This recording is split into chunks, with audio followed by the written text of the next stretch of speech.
ओम नमो भगवते वासुदेवाय। श्री राधा कृष्णम व्याम नमः। श्री गणसाय नमः। श्रीमद्भगवत महापुराण। आज हम लोग चतुर्थ स्कंद का 5वां अध्याय वीरभद्रकृत दक्ष यज्ञ विध्वंस एवं दक्षवध को सुनेंगे। आप सभी भक्तगणों को राधे राधे, जय श्री कृष्णा। चलिए स्टार्ट करते हैं। 5वां अध्याय। श्री मैत्रेय जी कहते हैं, महादेव जी ने जब देवर्षि नारद के मुख से सुना कि अपने पिता दक्ष से अपमानित होने के कारण देवी सती ने प्राण त्याग दिए हैं और उसकी यज्ञ वेदी से प्रकट हुए रिभुओं ने उनके पार्षदों की सेना को मारकर भगा दिया है, तब उन्हें बड़ा ही क्रोध हुआ। उन्होंने उग्र रूप धारण कर क्रोध के मारे होठ चबाते हुए अपनी एक जटा उखाड़ ली, जो बिजली और आग की लपट के समान दीप्त हो रही थी, और सहसा खड़े होकर बड़े गंभीर हठ के साथ उसे पृथ्वी पर पटक दिया। उससे तुरंत ही एक बड़ा भारी लंबा चौड़ा पुरुष उत्पन्न हुआ। उसका शरीर इतना विशाल था कि वह स्वर्ग को स्पर्श कर रहा था। उसके 1000 भुजाएं थी, मेघ के समान श्याम वर्ण था, सूर्य के समान जलते हुए 3 नेत्र थे, विकराल दाढ़ें थी और अग्नि की ज्वालाओं के समान लाल लाल जटाएं थी। उसके गले में नरमुंडों की माला थी और हाथों में तरह तरह के अस्त्र शस्त्र थे। जब उसने हाथ जोड़कर पूछा, भगवान मैं क्या करूं? तो भगवान भूतनाथ ने कहा, वीर रुद्र, तू मेरा अंश है, इसलिए मेरे पार्षदों का अधिनायक बनकर तू तुरंत ही जा और दक्ष तथा उसके यज्ञ को नष्ट कर दे। प्यारे विदुर जी, जब देवादिदेव भगवान शंकर ने क्रोध में भरकर ऐसी आज्ञा दी, तब वीरभद्र उनकी परिक्रमा करके चलने को तैयार हो गए। उस समय उन्हें ऐसा मालूम होने लगा कि मेरे वेग का सामना करने वाला संसार में कोई नहीं है और मैं बड़े से बड़े वीर का भी वेग सहन कर सकता हूँ। वे भयंकर सिंहनाद करते हुए एक अति कराल त्रिशूल हाथ में लेकर दक्ष के यज्ञ मंडप की ओर दौड़े। उनका त्रिशूल संसार संहारक मृत्यु का भी संहार करने में समर्थ था। भगवान रुद्र के और भी बहुत से सेवक गर्जना करते हुए उनके पीछे हो लिए। उस समय वीरभद्र के पैरों के नुपुर आदि आभूषण झनन झनन बजते जाते थे। इधर यज्ञशाला में बैठे हुए ऋत्विज यजमान सदस्य तथा अन्य ब्राह्मण और ब्राह्मणियों ने जब उत्तर दिशा की ओर धूल उड़ती देखी, तब वे सोचने लगे, अरे यह अंधेरा सा कैसे होता जा रहा है, यह धूल कहाँ से छा गई। इस समय न तो आंधी ही चल रही है और न कहीं लुटेरे ही सुने जाते हैं, क्योंकि अपराधियों को कठोर दंड देने वाला राजा प्राचीन वर्ही अभी जीवित है। अभी गौवों के आने का समय भी नहीं हुआ है, फिर यह धूल कहाँ से आई? क्या इसी समय संसार का प्रलय तो नहीं होने वाला है?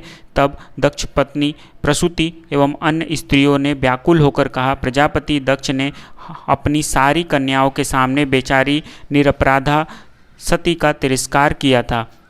मालूम होता है यह उसी पाप का फल है, अथवा हो न हो यह संसार मूर्ति भगवान रुद्र के अनादर का ही परिणाम है। प्रलय काल उपस्थित होने पर जिस समय वे अपने जटा जूट को बिखेर कर तथा शस्त्रास्त्रों से सुसज्जित अपनी भुजाओं को ध्वजाओं के समान फैलाकर तांडव नृत्य करते हैं, उस समय उनके त्रिशूल के फलों से दिग्गज बिंद जाते हैं तथा उनके मेघ गर्जन के समान भयंकर 28 से दिशाएं विदीर्घ हो जाते हैं। उस समय उनका तेज असहाय होता है। वे अपनी भौवें टेढ़ी करने के कारण बड़े दुर्धर्षण जान पड़ते हैं और उनकी विकराल दाढ़ों से तारागण अस्त व्यस्त हो जाते हैं। उन क्रोध में भरे हुए भगवान शंकर को बार बार कुपित करने वाला पुरुष साक्षात विधाता ही क्यों न हो, क्या कभी उसका कल्याण हो सकता है? जो लोग महात्मा दक्ष के यज्ञ में बैठे थे, वे भय के कारण एक दूसरे की ओर कातर दृष्टि से निहारते हुए ऐसी ही तरह तरह की बातें कर रहे थे कि इतने में ही आकाश और पृथ्वी में सब ओर सहस्त्रों भयंकर उत्पात होने लगे। विदुर जी, इसी समय दौड़कर आए हुए रुद्र सेवकों ने उस महान यज्ञ मंडप को सब ओर से घेर लिया। वे सब तरह तरह के अस्त्र शस्त्र लिए हुए थे। उनमें कोई बौने, कोई भूरे रंग के, कोई पीले और कोई मगर के समान पेट और मुख वाले थे। उनमें से किन्हीं ने प्रांगवश यज्ञशाला के पूर्व और पश्चिम के खंभों के बीच में आड़े रखे हुए डंडों को तोड़ डाला। किन्हीं ने यज्ञशाला के पश्चिम की ओर स्थित पट्टीशालाओं को नष्ट कर दिया। किन्हीं ने यज्ञशालाओं के सामने का सभा मंडप और मंडप के आगे उत्तर की ओर स्थित अग्निगृहशाला को तोड़ दिया।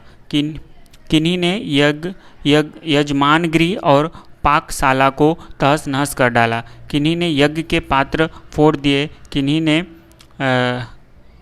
अग्नियों को बुझा दिया। किन्हीं ने यज्ञ कुंडों में पेशाब कर दिया और किन्हीं ने वेदी की सीमा के सूत्रों को तोड़ डाला। कोई मुनियों को तंग करने लगे, कोई स्त्रियों को डराने धमकाने लगे और किन्हीं ने अपने पास होकर भागते हुए देवताओं को पकड़ लिया।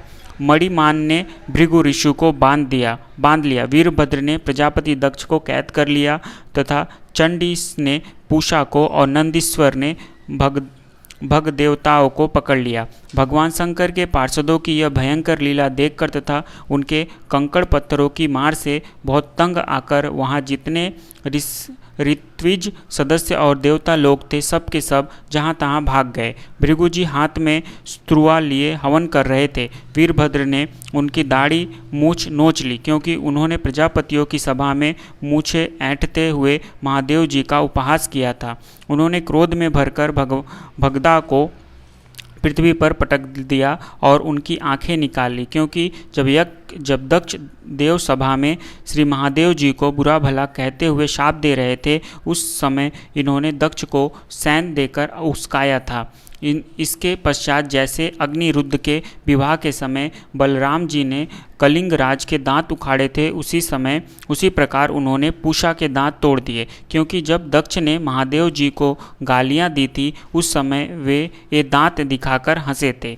फिर वे दक्ष की छाती पर बैठकर एक तेज तलवार से उसका सिर काटने लगे, परंतु बहुत प्रयत्न करने पर भी वे उस समय उसे धड़ से अलग न कर सके। जब किसी भी प्रकार के अस्त्र शस्त्रों से दक्ष की त्वचा नहीं कटी तब वीरभद्र को बड़ा आश्चर्य हुआ और वे बहुत देर तक विचार करते रहे।